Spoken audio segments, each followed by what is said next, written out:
l'avantage, lui, de partir en tête. Voilà nos concurrents qui effectuent leur volte.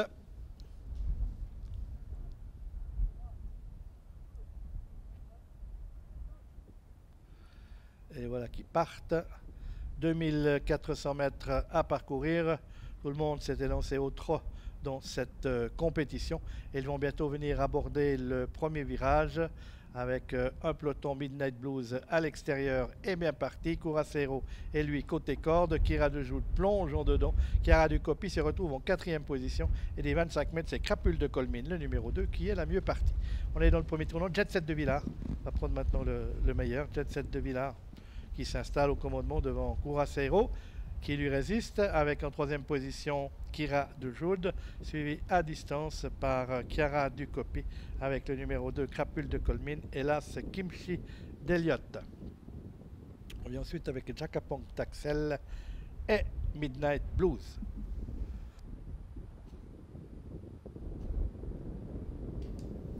Premier passage devant les tribunes avec le numéro 6, Jet Set de Villars, drivé par Jean-Claude Garda qui a l'avantage. On voit que la pouliche est toujours très regardante, hein, pas facile. En 2e position, on a le numéro 6, 5, Curacero. Alors qu'on se rapproche vivement maintenant, profitons du manque de train avec Kimchi d'Eliott, le compagnon d'entraînement de Jet Set de Villars qui vient en commandement. Kira de Joule se rapprochant elle à l'extérieur et venant maintenant en 2e position, menée au ventre. Crapule de Colmine étant sur un 2e rideau côté extérieur. Curacero se retrouve 5e.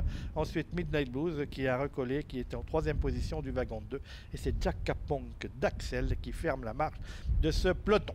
On a attaqué le dernier kilomètre de piste avec Kimchi d'Eliott et Renaud Pujol, flanqué à son extérieur de numéro 7, Kira de Joude avec Raphaël Fresneau.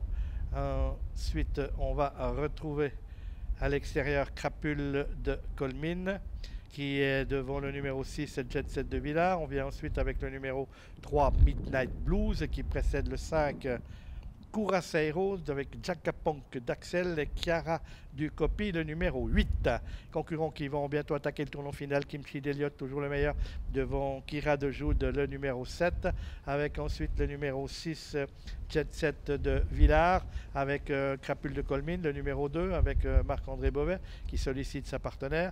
Midnight Blues, attentiste en 5e position, devant Jacapong d'Axel, Curacero et le numéro 8, Chiara du Coppi. On voit que Midnight Blues essaye de venir à l'extérieur maintenant, alors que Kimchi d'Eliott, lui, n'attend personne. Kimchi d'Eliott qui a pris maintenant l'avantage devant Midnight Blues et devant le numéro 2, Crapule de Colmine, qui essaye de se rapprocher avec Kimchi d'Eliott qui a toujours le meilleur. On vient très vite maintenant avec Midnight Blues, avec Crapule de Colmine qui vient côté corde, avec Kimchi d'Eliott qui a toujours l'avantage sur Midnight Blues, le numéro 3. Est-ce qu'il va pouvoir aller jusqu'au poteau? Kimchi d'Eliott et Renaud Pujol s'imposent ou vont s'imposer dans cette épreuve. Midnight Blues finit bien, mais trop tard, devra se contenter de l'accessite d'honneur. 3e place pour le numéro 2, Crapule de Colmine, devant le numéro 6, Jet Set de Villars. Victoire donc du numéro 1, Kimchi d'Eliott, qui a tenté son salut dans la fuite dans le tournant final et qui s'impose en résistant au retour de Midnight Blues, le fils de Ridicash qui vient jouer à sa hanche en 3e position. Crapule de Colmine prend donc le second accessite devant le numéro 6, Jet Set de Villars. Voilà donc avec une victoire de Kimchi d'Eliott, la forme Renaud Pujol,